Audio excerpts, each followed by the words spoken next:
Sino po yung mga kinasuhan ay sinama po natin sa reklamo natin sa NBI? Una, nandito ako ngayong umaga, gaya ng sinabi kong gagawin nung Lunes, kasama sina Attorney Britannico at yung kanilang firm para maghain ng reklamo sa National Bureau of Investigation. Pangunahing layunin ng reklamo, alamin sino o sino-sino ang nasa likod ng pag-produce ng video, 2 video na ni Michael Maurilio. Dahil hanggang ngayon, wala pa ring umaamin, wala pa ring nag-aangkin. At pangalawa, para imbestigahan din sa pamamagitan ng reklamo ito, yung mga vlogger na pinamumudmod at dinadagdagan pa ang mga kasinungalingang nakalagay sa mga video ni Michael Maurilio.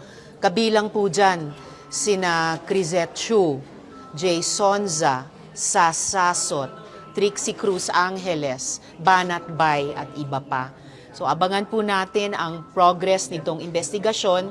Unang hakbang pa lang ito, aalamin po namin at sa payo ng aking mga abogado kung sino pa ang dapat kasuhan at ano-ano pa ang dapat ikaso sa kanila. Initially, Senator, ang pinal niyo po ay perjury po ba o meron pa libel dyan? Batay sa payo ng aking mga abogado, cyber libel ang appropriate na ireklamo dito. Sabihin ko po sa inyo, bilang isang nagtatrabaho sa public service, bukas ako lagi at dapat lang bukas lagi sa mga puna, sa mga kritisismo. Pero hindi ako papayag sa ganitong mga pagsisinungaling, mga mapapanganib na pagsisinungaling, lalo na't ang tinarget ay hindi lang ako. Ang tinarget ay ang mga witnesses, ang tinarget pati mga staff ko, tinarget ang Senado mismo. Senator, ilan lang yung reklamo nyo? Sir? Ilan po ang reklamo nyo? So far, 1 dosena. Pero batay nga sa mapag-aalaman ng NBI sa kanilang investigasyon, maaring dumami pa po yun at maaring dumami pa dagdag sa cyber libel ang iaakusa ko sa kanila. Yung inyo po mga binanggit na pangalan, Senator, sila po ay kasama po sa kaso po. Kasama na po sila dito sa reklamong inihain namin ngayong umaga. Bubukas ba tayo send ng Senate inquiry on them? Diba parang profilation of fake news na naman to? Nasimulan na yan ni Senator Kiko Pangilinan nung nakaraang 18th Congress pa. At bukas naman sa kabubukas na 20th Congress na ulit o patuloy itong investigahan. Pero ngayong umaga, dito po kami ng firm ni na Attorney Britannico nakatutok sa reklamo sa NBI. At gaya ng nabanggit ko, unang hakbang pa lang ito, nasabi ko na po nung Lunes, maghahain din po ako ng mga criminal complaints laban sa mga tao o grupong ito. Lalo na, pag mas napag-alaman na ng NBI, sino talaga ang nasa likod ng pag-produce at pagmudmod ng kasinungalingang video na ito. Sir, meron na po ba kayong huling information, update about po dun sa whereabouts ni Michael Maurilio? Wala pa ring firm updates about that dahil pagkatapos nung kanyang mga huling mensahe sa opisina ko noon lamang June 22 at 23 nitong 2025. Imagine, just a little more than a week ago, naghuhumingi ng rescue dahil siya daw ay kinidnap ng KOGC at siya daw ay dun dinadakip sa Glory Mountain. Hanggang ngayon at nung finoward namin agad sa PNP yung mga messages na iyon at agad din nilang kinikilusan. Kaya lang, habang kinikilusan na yung kanyang mga mensahe noon, ay lumabas na itong video. Take note din pala, no, yung nirereklamo kong, pinaiimbestigang fake news channel, nagngangalang Pagtanggol Valiente. Bagong-bago po yan.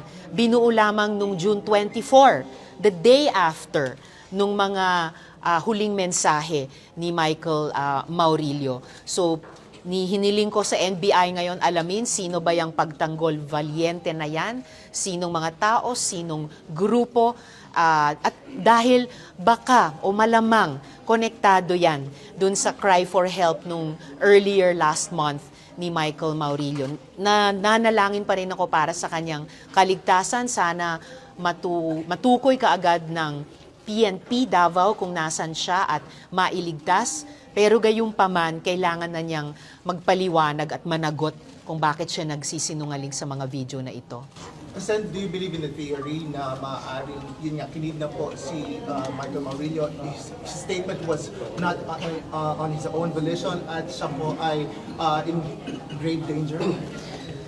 Kung kinidnap talaga si Michael Maurilio at dahil doon ay kung nasa matinding panganib siya ngayon, all the more sana ay mapasakamay na siya ng PNP para sa mailigtas sa anumang panganib na maaring pinaglalagyan niya at para din pwede siyang maimbestiga ng NBI batay dito sa reklamo ko at maging bahagi siya ng pagbuo ng kwento. Sino ba ang nasa likod nitong kampanyang ito ng pagsisinungaling, fake news, witness tampering, at saka psychological warfare? Okay. Isa na lang. Isa na Sen, lang. do you think it's also appropriate that the government or Senate on their part gumawa po ng action para ma-rescue nga po ito kasi parang slight in danger po? Well, ang Senado, dahil kami po ay legislative body, hindi po namin mandato o kakayahan mag-rescue ng mga kababayan nating nasa panganib. Kaya nga po yung mga huling mensahe yon ni Michael Maurilio sa PNP Davao namin agad ibinigay para kanilang maaksyonan. At hanggang ngayon, inaasahan kong maaaksyonan nila ang sitwasyon, kung ano man yon ni Michael Maurilio, at para mas mapalalim pa yung hiniling kong investigasyon ng NBI sa reklamong ito.